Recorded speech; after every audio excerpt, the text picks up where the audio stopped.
She didn't shout. She didn't tremble. She spoke with chilling precision, as though she had practiced in front of a mirror. "You are the biggest mistake of my life." The words didn't explode. They landed like a verdict. No one defended me. My father looked at his plate. My siblings exchanged quiet smirks.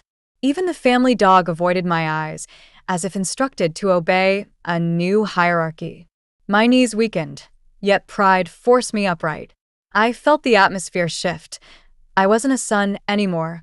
I was a burden finally identified. In that moment, something inside me detached. My chest tightened, but not from heartbreak. It was the first pulse of emotional distance, a silent exit forming long before my feet moved.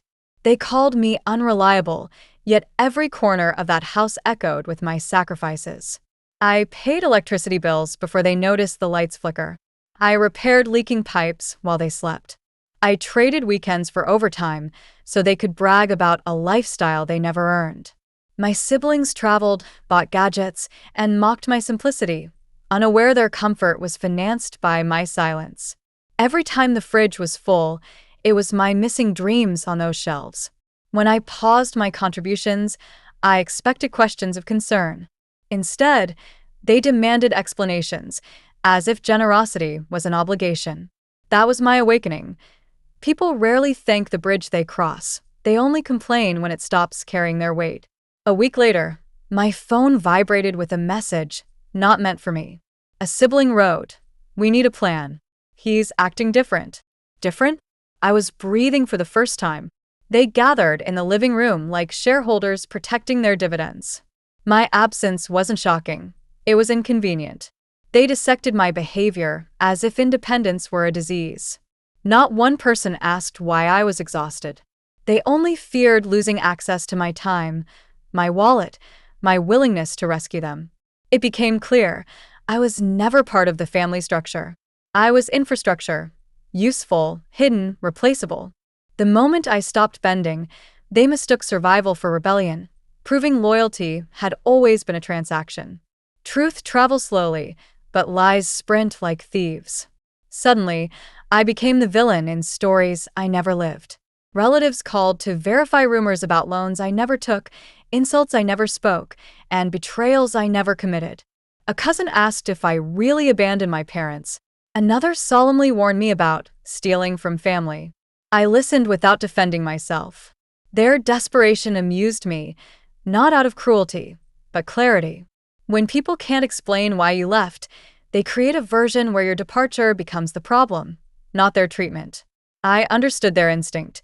If the truth paints them as ungrateful, fiction becomes their shield. They didn't destroy my reputation. They revealed theirs. I didn't slam a single door. Anger gives power, silence removes it. I folded my clothes, boxed my memories, and left before sunrise.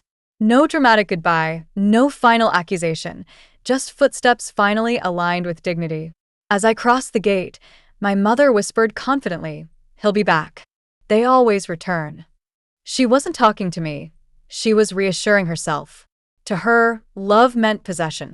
To me, love had become oxygen, and they were suffocating me. Each step widened the distance between who I had been and who I was becoming. I didn't know where I was headed, only that it was away from a place where my existence felt negotiable. Success rarely announces itself. It grows quietly, like confidence after survival.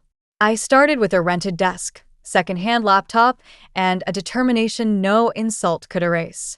My business didn't explode overnight. It expanded drop by drop. One satisfied client, one smart decision, one night of work while others slept. Invitations appeared. Partnerships followed. For the first time, people valued my ideas, not my obedience. My achievements were not revenge. They were proof that distance can be fertile ground. The world I built had no room for humiliation. Without realizing it, I had stepped into a life where my name finally belonged to me.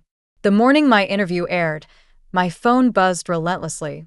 Family members who once ignored my existence suddenly remembered how proud they were of me. Screenshots of my success flooded group chats I was no longer part of. My mother's call came last. Her once commanding voice trembled, stripped of certainty.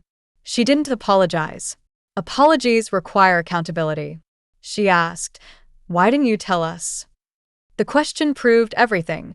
She believed access was her right, not a privilege. I answered calmly, "Pain doesn't send invitations." Silence filled the line. For the first time, she realized I didn't need her approval. That realization terrified her more than my absence. I returned home without anger, just presence. My mother waited, expecting tears, explanations, a reunion scripted in her mind. Instead, I offered a truth she couldn't rewrite. "I wasn't your mistake. You were my lesson." The sentence didn't echo, it settled. Her face tightened, unsure whether to feel guilt or defense. I didn't wait for clarity. I left knowing something irreversible had occurred. I no longer needed closure, permission, or space at their table. The past no longer had keys to my identity. Some relationships don't end, they expire. Mine did the moment I understood my worth wasn't up for family negotiation.